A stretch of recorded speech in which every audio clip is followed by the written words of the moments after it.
MY.Entertainment کی جانب سے سننے والوں کو السلام علیکم۔ کا عنوان ہے یہ پرچم ناگزیر تھا، پاکستان کو اس سوکھا بنیا، یہ کہہ کر وہ بابا خاموش ہو گیا۔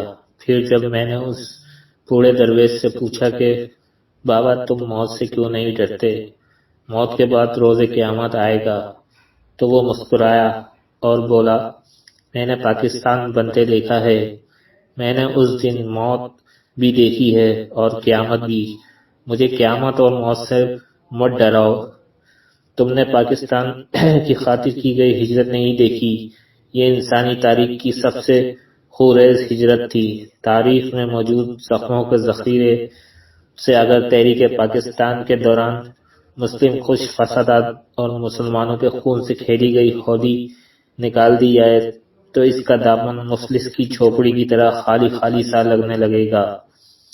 پھر اس نے میرا ہاتھ تھام لیا اور سرگوشی کے انداز میں بولا کہ جب کبھی اس پاک سرزمین سے کوئی شکوہ زباں پر آنے لگے تو ان ویران کنوؤں میں جا کر ضرور دیکھنا جو ان کنواری لڑکیوں سے بھرے پڑے ہیں جنہوں نے اپنی عصمتیں بچانے کے لیے ان میں چھلانگ لگا کر اپنی قیمتی جانیں نچھاور کر کے عصمتیں بچا لی تھیں۔ بیٹا آزادی سمجھ ہے ان پیش بہا قربانیوں کا۔ پھر وہ آسمان کی طرف دیکھتے ہوئے بولا کہ اس دن تو شہادتوں کی بارش ہو رہی تھی، دریا کا پانی نظر نہیں آتا تھا، صرف لاشیں ہی لاشیں دکھائی دے رہی تھیں۔ اس دن تو کئی ایسی ریل گاڑیاں بھی وطن عزیز پر پہنچی تھیں کہ جن میں ایک بھی زندہ شخص نہ تھا، صرف لاشیں ہی لاشیں تھیں، اور ان کا قصور صرف یہ تھا کہ وہ کلمہ گو تھے۔ ہماری بدقسمتی ہے کہ ہمیں دشمن بھی گھٹیا اور کم ظرف ملا تھا۔ اس کی گھٹیا پن کا اندازہ تم اس بات سے لگا سکتے ہو کہ ہجرت کے دوران راستے میں آنے والے کنوؤں میں ہندوؤں نے زہر ڈال دیا تھا جس سے ہزاروں پیاس سے بلکتے بچے اور مرزن شہید ہو گئے۔ پھر اس نے سرخ آنکھوں سے مجھے دیکھا اور بولا گھبرانا نہیں، میری ماں نے بریدہ ہاتھوں سے اس ملک کے لیے دعا کی تھی، دشمن اس کے دونوں ہاتھیں کاٹ دیے تھے، پاکستان بریدہ ہاتھوں کی دعا ہے اور بریدہ ہاتھوں کی دعا کن بن جایا کرتی ہے۔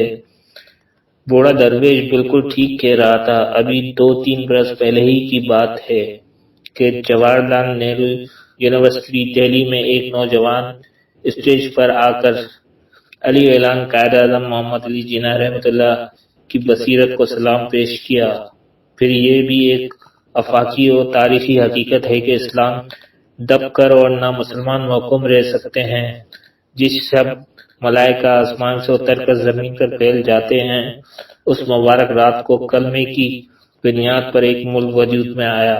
پاکستان کا قیام جس نظریے کی بنیاد پر عمل میں آیا وہ 2 قومی نظریہ ہے، اور اس نظریے کی تاریخ بہت قدیم ہے، یعنی جب سورہ اخلاص اور سورہ کافرون نازل ہوئی تھی اور اللہ تعالیٰ کے محبوب حضرت محمد صلی اللہ علیہ وسلم نے اللہ تعالیٰ کی وحدانیت اور تمہارے لیے تمہارا دین اور میرے لیے میرا دین کا اعلان کیا تھا، یعنی ہر 2 اقوام اپنے ادیان کو سنبھال کر رکھیں۔ یہاں قرآن پاک کے دل یعنی سورہ رحمان کی آیت نمبر 19 اور 20 کا ترجمہ اس نے 2 سمندر بہائے کے دیکھنے میں ہوں ملے ہوئے اور ہیں ان میں رخ ایک دوسرے پر بڑھ کر نہیں سکتا۔ ذکر کرنا بھی ضروری ہے جن میں اللہ تعالیٰ نے ایک ایسے سمندر کا ذکر کیا جس میں 2 رنگوں اور 2 ذائقوں کا پانی برابر چلتا ہے، لیکن درمیان میں ایک الوحی برزخ یعنی پردہ ہے جو اکٹھا چلتے ہوئے دونوں پانیوں کو ملنے نہیں دیتا۔ 2 قومی نظریہ اسی دن وجود میں آ گیا تھا۔ باقی ہر کسی نے ہر دور میں اپنی مرضی کی تشریح کی اور بہت سی من چاہی کاوشوں کے باوجود اسلام کے ساتھ باطل کو مدغم نہیں کیا جا سکا۔ ویسے بھی اسلام دو کا قائل نہیں اور اسلام کی اصل ہی توحید ہے، اور یہی معاملہ بر صغیر کے مسلمانوں کو درپیش تھا۔ یہاں بھی نئی اصطلاحات ایجاد کی گئیں اور بھانت کی بولیاں سننے کو ملتی رہیں، مگر ہندو مسلم اطاعت کا ہر نظریہ بالآخر اپنی موت آپ مر گیا۔ تقسیم ہند کا انکار کرنے اور پاکستان کے خاتمے کی ناپاک خواہش رکھنے والوں کے لیے فیصل آباد سے تعلق رکھنے والے ایک مجذوب درویش صوفی برکت علی لدھیانوی کی پیش گوئی کا ذکر کیے دیتا ہوں کہ وہ دن دور نہیں کہ جب پاکستان کی ہاں اور نہ میں اقوام عالم کے فیصلے ہوں گے۔ پاکستان کی 76 سالہ تاریخ گواہ ہے کہ ایسا ایک نہیں بلکہ کئی بار ہو چکا ہے۔ ماضی قریب ہی کی بات ہے کہ 9/11 کے بعد امریکی حکام کے پے در پہ فون صرف پاکستان سے ہاں کہلوانے کے لیے آتے رہے۔ عالمی طاقتیں گواہ ہیں کہ پاکستان نے حامی بھری تو کارروائی عمل میں لائی گئی اور تب دنیا کا نظام رکا رہا۔ تحریک پاکستان سیاسی جدوجہد ہی نہیں بلکہ ایک روحانی تحریک تھی جس کی واضح مثال علامہ شبیر احمد عثمانی کا آپ صلی اللہ علیہ وسلم کے حکم پر حضرت قائد اعظم سے ملاقات کرنا ہے۔ علامہ صاحب کو حکم ملا کہ ہمارا ایک امتی آپ سے ملنا اور رہنمائی حاصل کرنا چاہتا ہے، آپ بمبئی جا کر ان سے ملاقات اور اس کی رہنمائی کریں۔ اسی لیے تو ایک ناممکن کام ممکن ہوا۔ ہندو بنیے کی تمام تر مکاریوں کے باوجود مفکر پاکستان اور شاعر مشرق علامہ محمد اقبال کا سندیسہ سچ ثابت ہوا کہ میر ارب کو آئی ٹھنڈی ہوا، جدھر سے میرا وطن وہی میرا وطن وہی ہے۔ بعض اوقات تو انسانی عقل دنگ رہ جاتی ہے کہ اتنا بڑا ایجنڈا محض چندہ جمع کر کے کیسے ممکن کر لیا گیا۔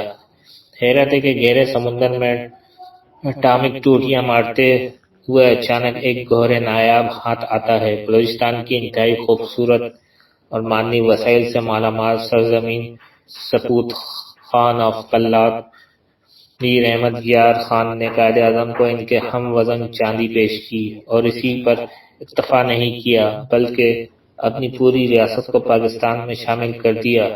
بلوچستان، بنگال، شمالی مغربی سرحدی صوبہ اور سندھ سے تعلق رکھنے والے اس طرح کے کئی گوہر قائد اعظم کو میسر تھے۔ جہاں تک تعلق ہے پنجاب کا تو یہاں بھرپور سیاسی شعور اور سرگرمی دیکھنے کو ملتی تھی۔ البتہ اس وقت بھی اور آج بھی کچھ ایسے نام و نہاد دانشور پائے جاتے ہیں کہ جو تقسیم بر صغیر اور قیام پاکستان کے حوالے سے مختلف سوالات اٹھاتے رہتے ہیں۔ چمگادڑ کو جلوہ آفتاب نظر نہ آئے تو اس میں سورج کا کیا دوش؟ ایسے کسی بھی سوال کا جواب دینے سے بہتر ہے کہ انہیں کشمیر اور بھارت میں بسنے والے کروڑوں مسلمانوں کی حالت زار کی حقیقی تصویر، بابری مسجد کا سانحہ اور مسلم کش فسادات کا آئینہ دکھایا جائے۔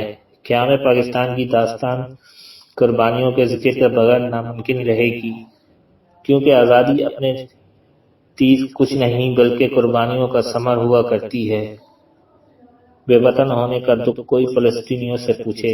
قیام پاکستان کے لیے شاید تاریخ انسانی کی دوسری بڑی ہجرت کی گئی۔ لوگ اپنے مال و اسباب ہی سے محروم نہیں ہوئے بلکہ لاکھوں بچے شفقت قدری سے بھی ہاتھ دھو بیٹھے۔ ان گنت خواتین کے سہاگ اجڑے، ان گنت عصمتیں لوٹی اور نہ جانے کتنے ضعیف کانپتے ہوئے بوڑھے اپنے جوان بیٹوں کے لاشیں اٹھا کر پاک سرزمین کو چومتے ہوئے اس میں داخل ہوئے۔